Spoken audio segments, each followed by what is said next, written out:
आज बुधवार के पावन अवसर पर मैं आपको गणेश जी से जुड़ी एक कथा सुनाऊंगी। किसी नगर में एक बुढ़िया रहती थी। बुढ़िया गणेश भगवान की बहुत बड़ी भक्त थी। वह प्रति बुधवार को गणेश जी का व्रत रखकर पूजा किया करती थी। एक बार की बात है, बुढ़िया पूजा कर रही थी पर अभिषेक करते समय उसके गणेश जी पिघल गए, जिस वजह से वह काफ़ी ज़्यादा दुखी हुई, क्योंकि वह हर बुधवार को मिट्टी के गणेश जी बनाया करती थी।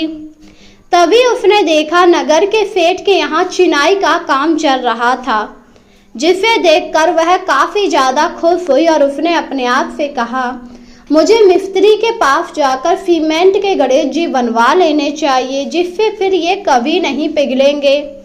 यही सोचकर वह मिस्त्री के पास आई और बोली, मेरे गणेश जी गढ़ दो, क्योंकि मेरे मिट्टी के गणेश जी पिघल जाते हैं। यह सुनकर मिस्त्री ने कहा, जितनी देर में मैं तेरे गणेश जी गढ़ूंगा उतनी देर में तो मैं एक दीवार बना लूंगा। जाओ जाओ अम्मा, मैं तुम्हारे गणेश जी नहीं गढ़ूंगा। यह सुनकर बुढ़िया को बहुत ज़्यादा क्रोध आया और वह वहाँ से चली आई, पर जाने से पहले उसने कहा, तू चाहे कितनी भी कोशिश कर ले, तेरी दीवार नहीं बनेगी। यह कहकर वह वहाँ से चली आई। अब मिस्त्री दीवार बनाता तो दीवार टेढ़ी हो जाती। यह देखकर वह काफ़ी हैरान हुआ। पूरा दिन हो गया पर दीवार सीधी ही नहीं हो रही। तभी वहाँ सेठ आया। सेठ ने जब यह सब देखा तो कहा, अरे मिस्त्री, पूरे दिन से तूने एक दीवार नहीं बना पाई।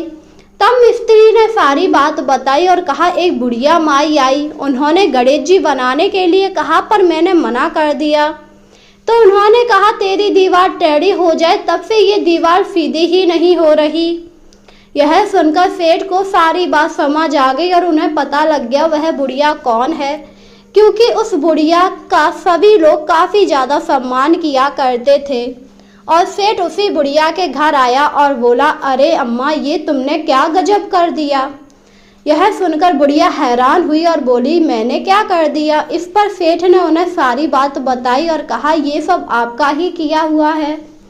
अगर मेरी दीवार सीधी बन जाएगी तो मैं आपको सोने के गणेश जी मढ़वा कर दूंगा। यह सुनकर बुढ़िया ने कहा, ये गणेश भगवान, इनकी दीवार सीधी हो जाए। यह कहते ही सेठ की दीवार सीधी बन गई, जिसे देखकर सेठ काफ़ी खुश हुआ और उसने बुढ़िया को सोने के गणेश जी बनवा कर दिए, जिससे अब बुढ़िया बहुत ज़्यादा खुश थी। इस प्रकार जो भी बुधवार को नियमित रूप से गणेश भगवान की पूजा करता है, उनका व्रत रखता है, उसकी सभी मनोकामनाएं गणेश भगवान पूरी कर देते हैं। गणेश जी को बुद्धि का देवता कहा जाता है और यह प्रथम पूज्य हैं, इसलिए नए काम को शुरू करने से पहले आपको गणेश भगवान का पूजन अवश्य करना चाहिए। तो बोलिए, ओम जय श्री गणेशाय नमः।